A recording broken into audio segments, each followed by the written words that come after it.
Hi there. Good morning. Hi, how are you? I hope everyone's doing well today. I am feeling so much better. I had that cold all last week and it really knocked me out, but I'm feeling a lot better. I'm just at the tail end of it now, doing much better.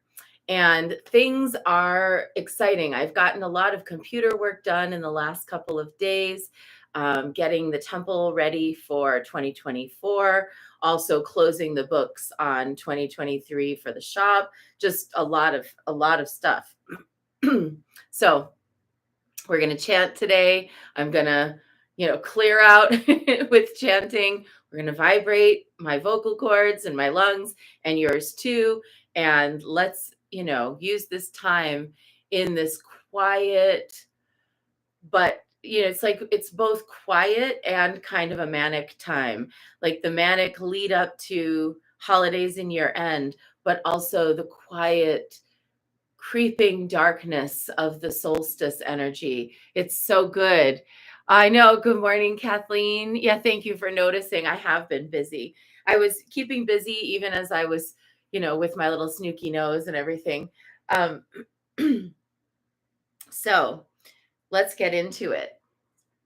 The Deer Mother is our goddess for the month of December. People say to me, well, which Deer Mother? What do you mean by the Deer Mother? Well, there are actually quite a few goddesses that kind of fall under this category.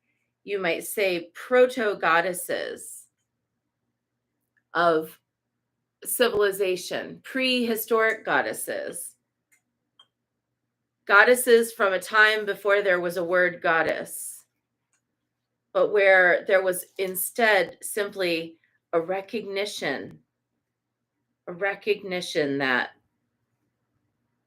life is holy, that which keeps us alive is holy, that our animal companions are holy. So when I say the Deer Mother, I'm talking about any number of different beings that fall under that category.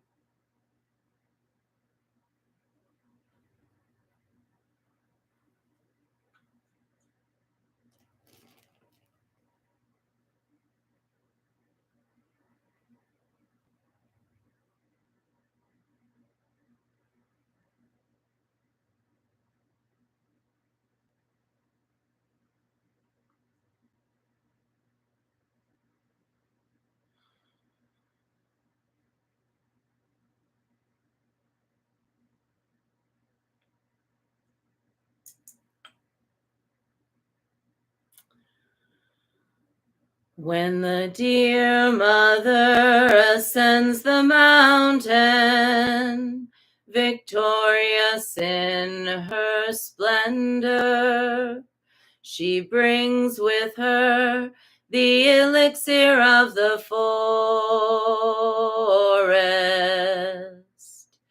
with precious incense, fragrant and sweetly scented.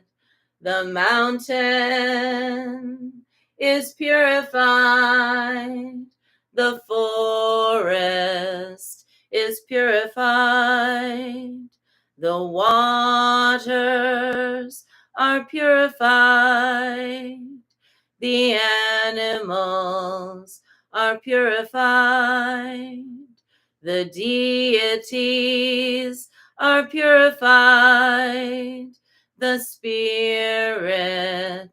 are purified, the ancestors are purified, our families are purified, our homes are purified, our children are purified, my life force is purified, your life force is purified. Obstacles removed, wounds are healed, good words are spoken. All around us is purified, is purified, is purified.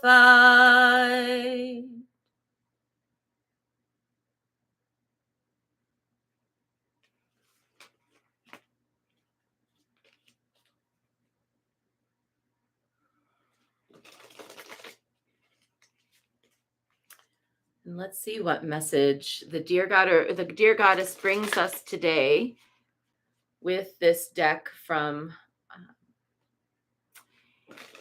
Amy Zerner and Monty Farber called the Wild Goddess Oracle. And I have to kind of not look because they put the name of the card on the back. So it's like you would know what you're picking. Today's card is the Shaman. Work on healing and empowering yourself if you want to be useful to others on their own journey from suffering to healing. Hi, Vicki. Hi, Lynn. Thanks for tuning in today. Hi, Natalie. How are you?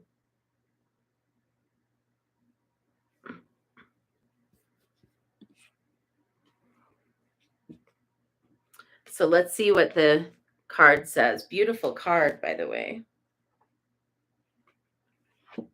Number 1. Oh, how great.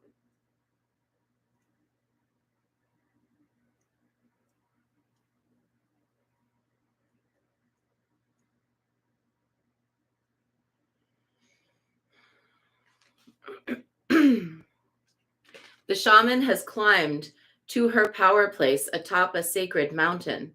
She has summoned lightning to start the flames for her ritual fire.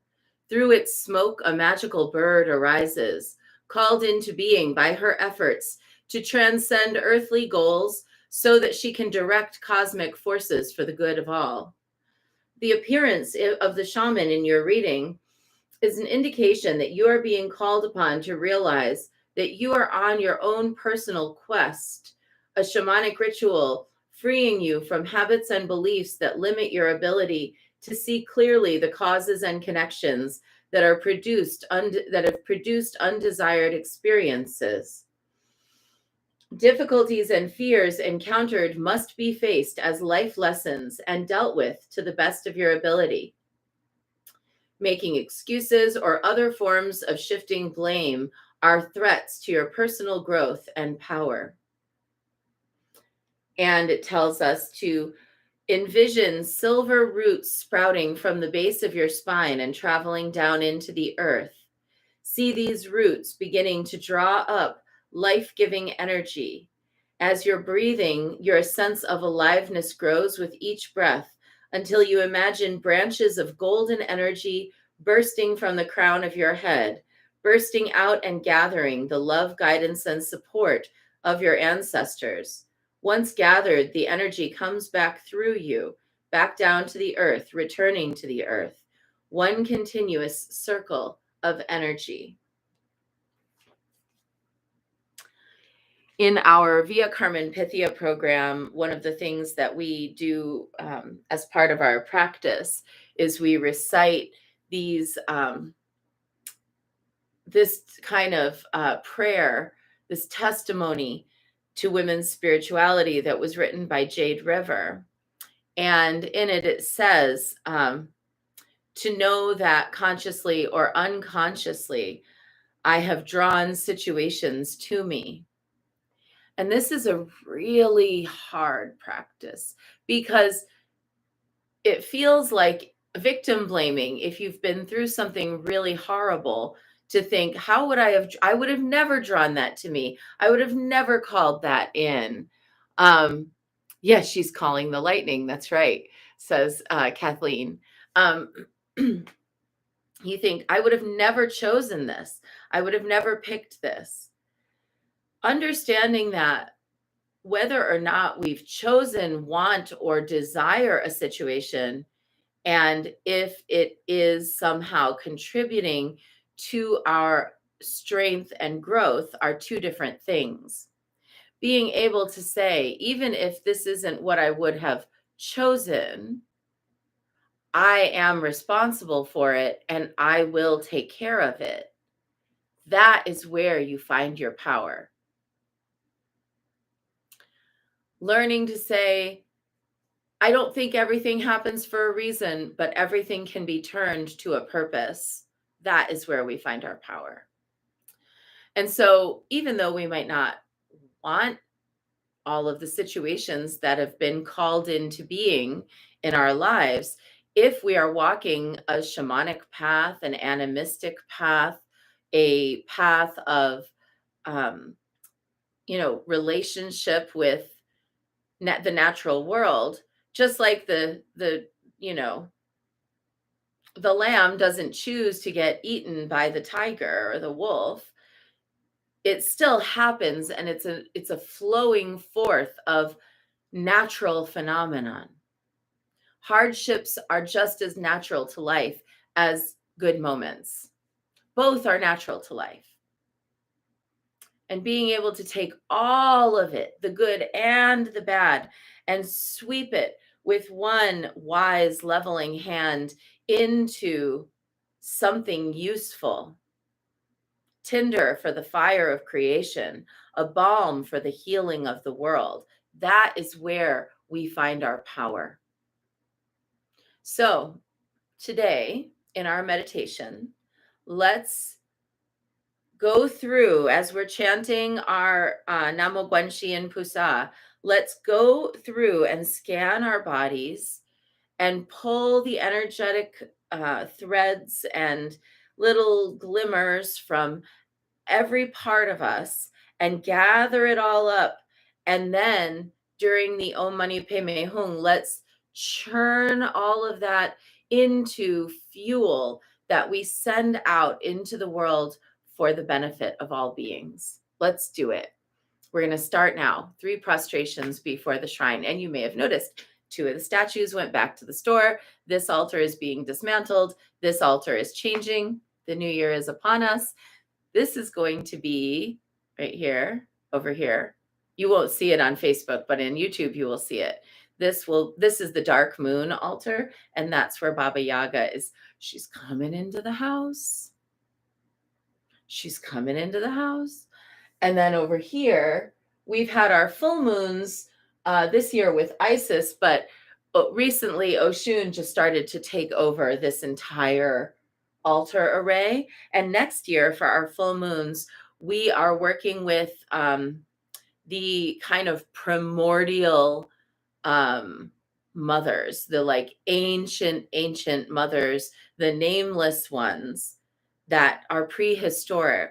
And so Oshun will be holding space for all of that energy, because she too is that primordial ancient force. All right, 3 prostrations before the shrine. Here we go.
And let's take refuge. Namo Gurube. I take refuge in the inner teacher. Namo Buddhaye. I take refuge in the great mother of compassion. Namo Dharmaye. I take refuge in the wisdom of the ages. Namo Sanghaye. I take refuge in the community of practitioners. And let's set our intention, a person, place, situation, or circumstance that will benefit from today's practice. And I never in my life thought I would have to defend myself for speaking out against the killing of children. And yet here we are.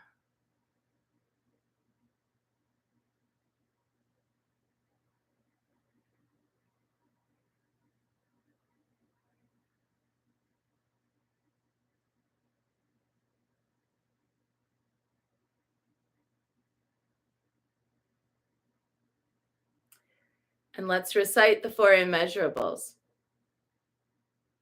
May I be a source of loving kindness in this world and all worlds, bringing a generous heart to all my thoughts and doings.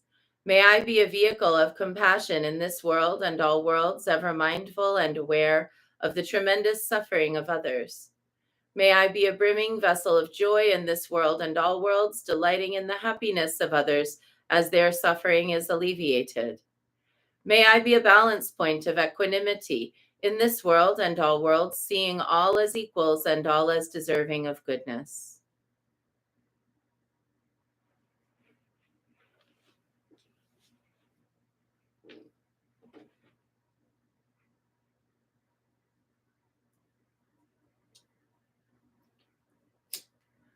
I light this candle as a symbol of the enlightening Dharma way. May it shine brightly for the benefit of all beings. I light this incense as an offering to Guanxi Yin, she who hears the cries of the world, mother of all.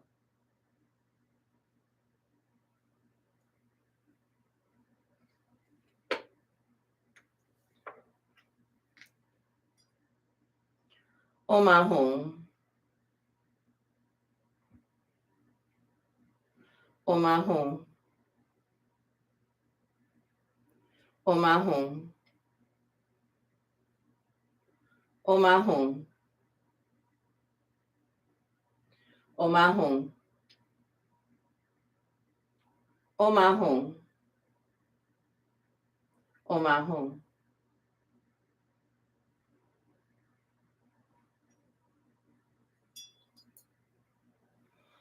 Om Ahum. Om Ahum. Om Ahum. Om Ahum. Om Ahum. Om Ahum. Om Ahum.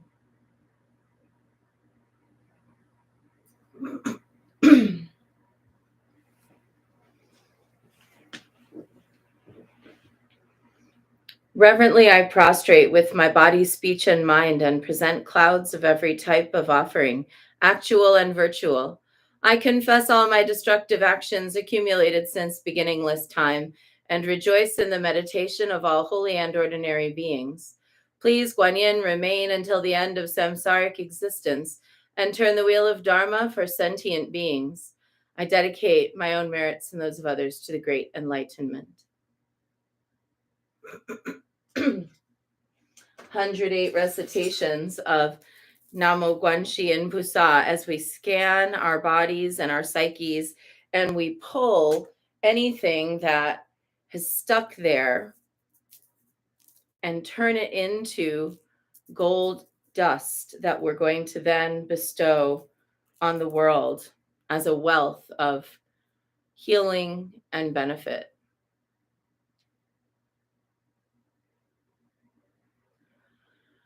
Namo Guanxi Yin Pusa, Namo Guanxi Yin Pusa, Namo Guanxi Yin Pusa, Namo Guanxi Yin Pusa, Namo Guanxi Yin Pusa, Namo Guanxi Yin Pusa, Namo Guanxi Yin Pusa, Namo Guanxi Yin Pusa,